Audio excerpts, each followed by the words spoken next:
Pakistan cricket team आज एक मरतबा फिर न्यूजीलैंड के खिलाफ T20 मैच हार गई। क्या साबित करना चाहता है तू?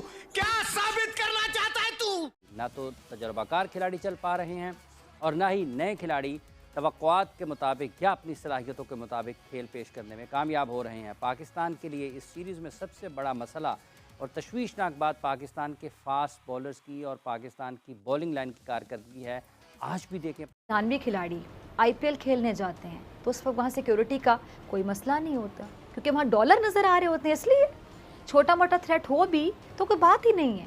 क्या ये दुनिया ने नहीं देखा कि IPL के वक्त गैर मुल्की टीमों के खिलाड़ियों को उतनी सिक्योरिटी नहीं दी जाती जितनी पाकिस्तान गैर मुल्की खिलाड़ियों को सिक्योरिटी देता है? इतने ज्यादा पाकिस्तान टीम में लगते हैं, वो नहीं है। उसके बाद फिटनेस लेवल देख लें। अब आजम खान पाकिस्तान टीम में आए, ठीक है, मैंने जब ये पाकिस्तान टीम में आया भी नहीं था, मैंने उस टाइम से बोला है, उस दिन से बोल रहा हूँ, पहले दिन से मैंने बोला भाई इस आजम की फिटनेस अच्छी नहीं है, स्किल्स वाइज बेहतर है और बेहतर करने की जरूरत है।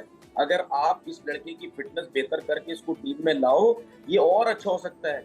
वो सारे मेरे पीछे पड़ गए, तुम आजम के खिलाफ, तुम आजम के खिलाफ। मैं पहले दिन से बोल रहा हूँ, आप देख ले, उससे शॉट ही नहीं लग रहे। और आजम कहता है मैं प्रैक्टिस में 100 छक्के मारता हूँ। भाई आपसे 2 छक्के नहीं लग रहे यहाँ पे। इफ्तिखार हो गया, आजम हो गया, आसिफ अली हो गया। This is very sad, this is very sad. Somehow they ये सारे जो है ना ये परफॉर्म नहीं कर सके।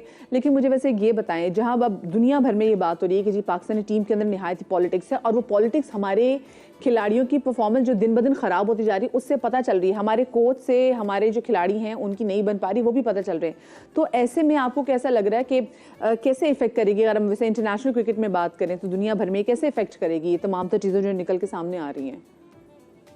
देखिए बात ये है, अगर हम साइम अयूब की बात करते हैं, वो पाकिस्तान टीम में आया, या किसी भी टैलेंट की बात करते हैं, वो डोमेस्टिक क्रिकेट लीग में इधर उधर तो बड़ा जबरदस्त खेलता है, वो पाकिस्तान टीम में आके क्यों खराब हो जाता है? उसकी रीजन सबसे बड़ी यही होती है जो हम हफीज के बारे में बातें सुन रहे हैं कि वो बहुत ज्यादा इंटरफेरेंस कर रहे हैं, हर चीज के अंदर समझाने की कोशिश कर रहे हैं, वो कीपर को भी वही सब कुछ बता रहे हैं, हर चीज को बताने की कोशिश कर रहे हैं। तो जिसमें उनकी हिटिंग एबिलिटी है या जहाँ पे वो अटैक करते हैं, तो आपको लगता है कि ये जितने मैचेस का आपने हवाला भी दिया, हम उसको मार्क करने में नाकाम रहे? जबकि अगर पाकिस्तान की बैटिंग जब आई तो उन्होंने पाकिस्तान को दूर खिलाया, बॉल ऑफ स्टंप से बाहर खिलाए ताकि इनको अपने जो इनके स्कोरिंग जोन है उसमें ना मिले। तो ये हिकमत अमली की कहीं आपको खराबी नजर आती है? देखिए डेफिनेटली वो अपनी होम कंडीशन में खेलते हैं तो बड़ी स्ट्रांग बॉडी लैंग्वेज और बहुत ही तगड़ी क्रिकेट खेलते हैं। मैंने खुद वहाँ पे टूर किया हुआ है और वो वहाँ पे बहुत ज़्यादा उनको पता है ऑब्वियसली। लेकिन आपको समझ जाना चाहिए था, अगर आप पहला मैच खेले हैं और आपने देखा है कि यार वहाँ पे पेस ऑफ जो है वो बड़ा सक्सेसफुल है, तो आप मुझे बताएं कि हमने तो हमेशा देखा है अब्बास ने 3 आउट किए पहले मैच में, दूसरे में 2 आउट किए। अगर आप एक स्टैटिक पेस से बॉल करेंगे तो आप किस तरह रोक सकते हैं? T20 में शॉर्ट बाउंड्रीज है, सारा कुछ है। फिर आज थोड़ी सी गलती मैं समझता हूँ कि शाहीन की भी है, जब 1 ओवर में 25 दे दिया हारिस ने, तो आप क्यों उसको फिर दूसरा ओवर देते हैं? आप हारिस ने कोई टेक आउट आया हुआ है, 4 ओवर करेगा, अगर वो 1 ओवर में 25 देता है, कोई भी बॉलर 1 ओवर में 25 देता है, उसको आपने दूसरा ओवर नहीं कराना, चाहे वो हारिस है या चाहे वो खुद शाहीन है। तो फॉर्मेट हम समझते हैं हमारे बड़ा क्लोज है, हम बहुत अच्छा खेलते हैं, तो यहाँ जाके न्यूजीलैंड में कुछ दुख कम हो जाएगा, बल्कि दुख तो बढ़ गया और न्यूजीलैंड से हम ये सीरीज हार चुके हैं। क्या वजह है जो मुसलसल नाकामियां मिल रही हैं? 2 चीज़ें हैं। जब भी आप हारते हैं तो पहली बात तो यह है कि जो टीम आपसे जीतती है डेफिनेटली उसने हमसे बेहतर क्रिकेट खेली है और एज अ स्पोर्ट्समैन आपको उसको अप्रिशिएट करना है कि यार न्यूजीलैंड ने आपको आउट क्लास किया है तीनों मैचेस के अंदर। फिर हम देखेंगे डेफिनेटली कि हमसे क्या हो सकता था जो हम ना कर सके, जिसकी वजह से ये डिफीट हुई।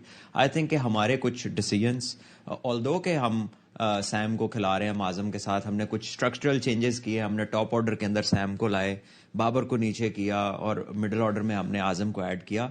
बट द पॉइंट इज कि क्या हमने स्ट्रेटेजिकली मैच को उस तरह खेला जिस तरह हमें खेलना चाहिए था?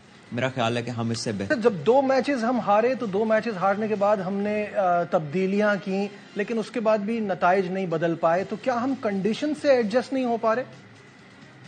स्क्रीन पे कोई ऐसी चीज नहीं देखी, ना कोई एक्स्ट्रा बाउंस देखा विकेट में ऑस्ट्रेलिया की तरह, ना कोई सीम मूवमेंट देखी। जो हमने देखा, सबने देखा कि न्यूजीलैंड ने हमें तीनों मैचेस में, एक में 226 रन किए, एक में 194 रन किए। सो प्योर बैटिंग ट्रैक्स थे। अब होता ये है क्रिकेट में कि आप जब बैटिंग के अंदर स्ट्रक्चरल चेंजेस करते हैं और उसमें एक दो नए प्लेयर्स को लाते हैं, तो जो बैटिंग है ना, वो प्रेशर फ्री पहली बैटिंग है। का समा मैं तो गुड मॉर्निंग भी आपको नहीं कह सकती, because it's not a good morning for the, कहते हैं कि क्रिकेट के फैंस के लिए तो गुड मॉर्निंग है ही नहीं। ये मुझे बताइए, हमें नजर लग गई है, ये हमारे साथ हो क्या रहा है? देखिए, नजर की बात नहीं है, बात यह है कि जब किसी इंसान के साथ आप ज्यादती करेंगे तो जाहिर बात है कुदरती तौर पर आपको नुकसान तो होगा। मैं सीधी बात कर रहा हूँ, मैं बाबर आजम की बात कर रहा हूँ। उसकी कप्तानी में आपकी टीम टेस्ट क्रिकेट हो गई, वनडे क्रिकेट हो गई, T20 क्रिकेट हो गई, इतनी जबरदस्त अच्छी परफॉर्मेंसेस देते हुए उसकी कप्तानी में टीम जा रही थी। उसके बाद वर्ल्ड कप में टीम की परफॉर्मेंस खराब हुई, एक वर्ल्ड कप में एजेंडा शुरू हो गया, उसके खिलाफ शुरू हो गए। ये जो क्रिकेट बोर्ड आया है, मैंने अपनी जिंदगी में जितने अरसे इतना वर्स्ट क्रिकेट बोर्ड मैंने कभी नहीं देखा। उसके साथ साथ ये जो कोचिंग स्टाफ आया है हफीज की सूरत में, प्रोफेसर की सूरत में, अभी सुनने में बहुत सी बातें आ रही थी कि जी प्रोफेसर साहब जो है वो अपनी मनमानी करने की जो है वो कोशिशें कर रहे हैं बहुत ज्यादा, क्योंकि जाहिर बात है उनके नाम के साथ प्रोफेसर लगा हुआ है। वो समझते हैं कि मैं प्रोफेसर हूँ, मुझे सब कुछ जो है पता है। उसके बाद सईद अजमल स्पिनर, उसका कोई काम नहीं है वहां पे, पता ही नहीं है कि फिनालिन को बॉल कहाँ करानी है। वो उनके जो फेवरेट स्पॉट्स थे वहां पे बॉल दे रहे थे और वो पिटाई करे जा रहे थे। तो अफसोस की बात यह है कि उमर गुल वहां मौजूद हैं, इतने एक्सपीरियंस हैं, तो क्या इनको कोई समझा नहीं रहा, कोई इनको गाइड नहीं कर रहा?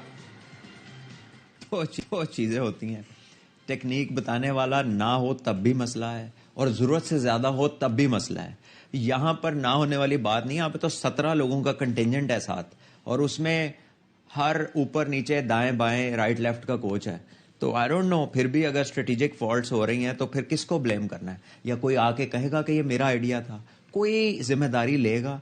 या फिर ऐसा कहा जाएगा कि जनाब ये तो देखिए मैनेजमेंट का डिसीजन था, और आपको फिर कोई बंदा नहीं मिलेगा, एक मैनेजमेंट का नाम दे दिया जाएगा। आई थिंक कि स्ट्रेटेजिक जो कॉल है वो आनी कप्तान से चाहिए, और अगर कप्तान उसमें मदद चाहता है तो उसके लिए कोच होता है या कोई एक समझदार एक दो लोग होते हैं साथ। लेकिन यहाँ तो हजूम है और फिर भी बात सामने नहीं आ रही। तो देखें, हमें देखना पड़ेगा कि कौन है जो इन चीजों पर डिसीजन लेता है। और हमने देखा कि स्टैट्स के ऊपर डिसाइड कर रहे हैं, पिच का जिक्र ही नहीं कर रहे। ये दुनिया की पहली टीम है जो पिच नहीं देखती और स्टैट्स पे। पाकिस्तान की फास्ट बॉलिंग है, आपको लगता है कि वहाँ पर इनके साथ भी ख़ास किस्म के मसाइल का सामना है? क्या वाकई इतने ज़्यादा थके हुए हैं? या फिज़िकल फ़िटनेस की अगर बात की जाए तो उस पर भी सवालिया निशान है।